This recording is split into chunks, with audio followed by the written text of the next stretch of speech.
Hey guys, so if you've seen the last episode of Cold Noir, you will have seen that we've included a lot of patents. I specifically stopped short of including this patent because after reading through it pretty thoroughly, I decided that this needed its own video. We're surrounded by so much technology and it has become so integrated into our lives that I don't think people even realize some of what these things can do. I honestly don't think at this point that we are taught traditionally almost anything about how the world actually works. They churn everybody out in public schools to walk around just blind to everything. Just a mindless consumer, no critical thought, just sitting in front of your television, being programmed. That's why they call it programming. This is one of the creepiest patents I've ever read.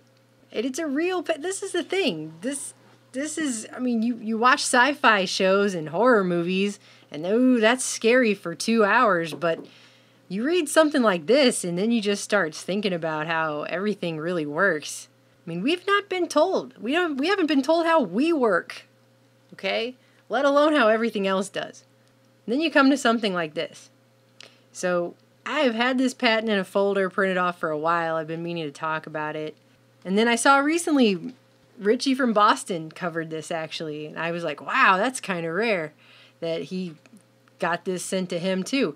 Good. I hope more people are talking about things like this. This is the kind of stuff that's actually going on in the reality that we're all sharing. This is United States patent number 6,506,148B2. Dated January 14th, 2003. And this is the 10th in a series of patents by this particular man, all about manipulation of your nervous system, and in some ways remote manipulation, subliminal manipulation, and he ended with this one here, nervous system manipulation by electromagnetic fields from monitors. And I just wanted to go over this with you because this is a thing that exists, and it existed over a decade ago, well before they made the forced switch to digital, where they can layer the signals, and if there is anything strange in that, you're not going to see the interference, right? This has to do with physiological effects that have been observed in human subjects in response to stimulation of the skin with weak electromagnetic fields pulsed with certain frequencies near half a hertz or 2.4 hertz, such as to excite a sensory resonance. Many computer monitors and TV tubes, when displaying pulsed images, emit pulsed electromagnetic fields of sufficient amplitudes to cause such excitation. It is therefore possible to manipulate the nervous system of a subject by pulsing images displayed on a nearby computer monitor or TV set. For the latter, the image pulsing may be embedded in a program material or overlaid by modulating a video stream, either as an RF signal or video signal. The image displayed on a computer monitor may be pulsed effectively by a simple computer program. For certain monitors, pulsed electromagnetic fields capable of exciting sensory resonances in nearby subjects may be generated even as the displayed images are pulsed with subliminal intensity. In other words, you don't even know they're doing it. And then he has all these lovely drawings to go with this, which are just great. Actually, I have a favorite. It's this one right here. Remote computer, internet, her computer, her monitor, her. You see that? They can do this remotely and you don't even know that it's being done to you. And there's the kids. Got to have the kids in there. Anyway, he goes on to say that the electric field in studies by Norbert Wiener, that would be the father of cybernetics back during World War II and the Cold War, was arranged to provide a direct electrical driving of the brain. That's what this kind of stuff is based on.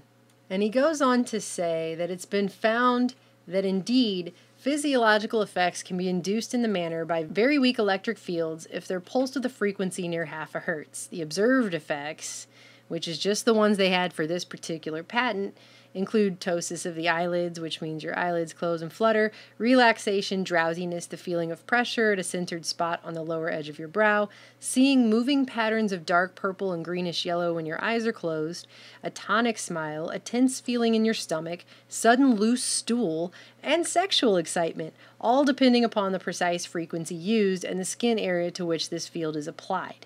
So, you ever watch a movie and you're not really feeling it all that much? Let's say it's a romantic movie and you're not really feeling it, and something happens and the two characters are swooning and they play that swell of music, and even though you're not really feeling it and you kind of think the movie's lame, you still get emotional and you start crying. Or like when people used to cry at long distance commercials back when we had long distance commercials. I don't know, I'm probably dating myself now and how old I am when I say stuff like that, but the point is, we've all had moments in watching movies or different things where your emotions don't match how you really feel based on the film. And you could just say that's creative filmmaking. But when you see something like this, you gotta wonder, is it also something like this? Because they can do this. And he's saying right here they have the ability to. And if you read at the first page again, this patent is based on years worth of other patents. So it isn't like he just came up with this off the spot. He's got 10 of his own patents based on doing this kind of stuff. Then he goes on to say in the summary that the implementation of the invention is adapted to the source of video stream that drives the monitor, be it a computer program, a TV broadcast, a videotape, or a DVD. And a program written in Visual Basic is particularly suitable for use on computers that run Windows 95 or 98. That's how basic this technology is. Okay? It does not take much. They could use Visual Basic to run it on Windows 95. Okay? So, and this is all those years ago. I have no idea what they have today. And it is to the point that at the end of his own patent, in the summary, this man, Hendrikus Lewes, says, certain monitors can emit electromagnetic field pulses that excite a sensory resonance in a nearby subject through image pulses that are so weak as to be subliminal.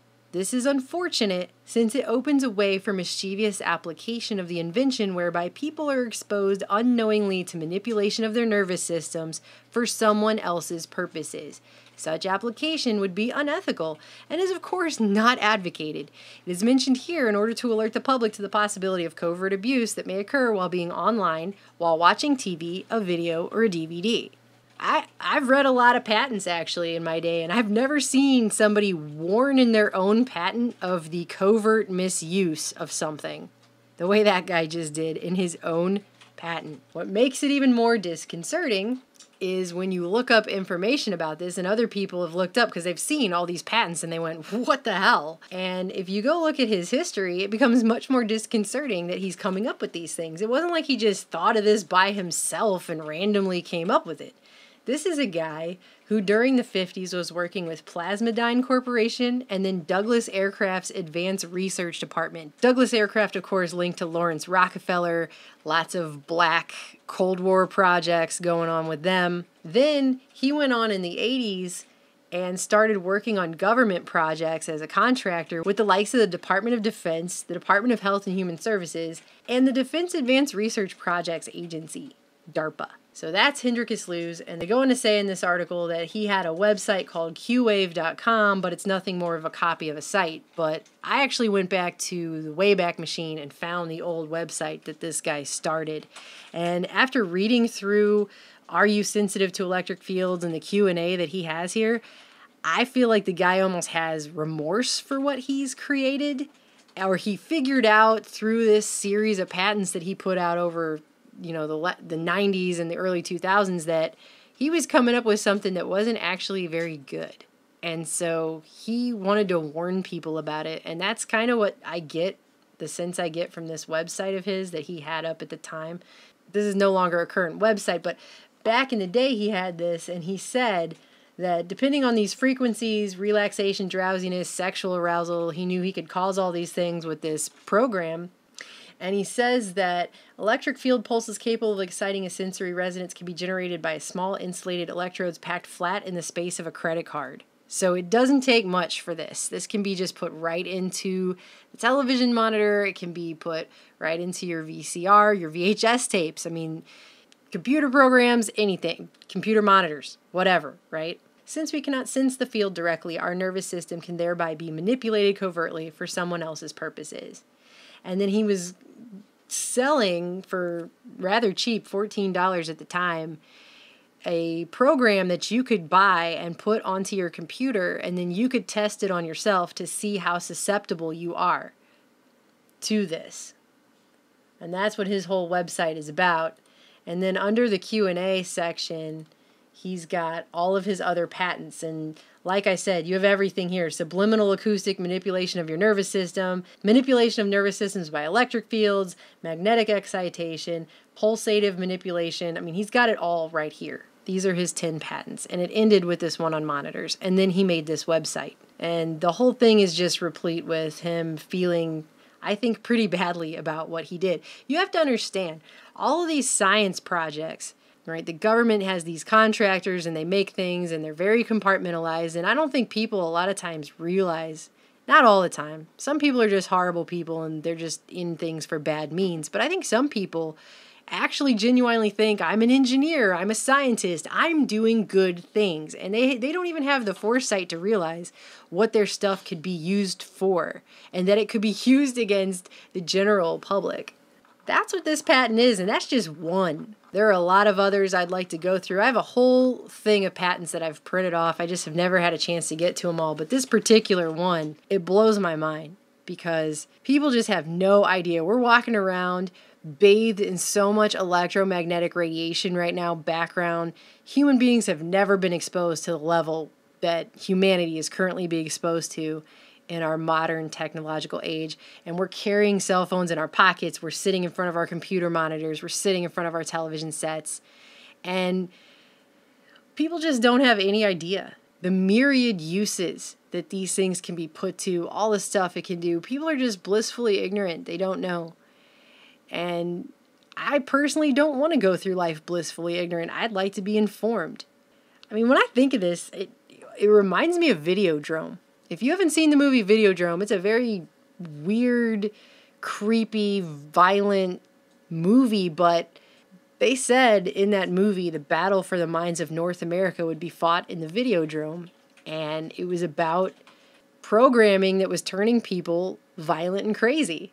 And I mean, he mentioned some of the things that weak electromagnetic fields can do at certain pulsed frequencies, but that was not an exhaustive list of everything that they can do. And I bet it's a lot more than just making people cry at sappy movies. All right? So I just thought you guys should be aware of that.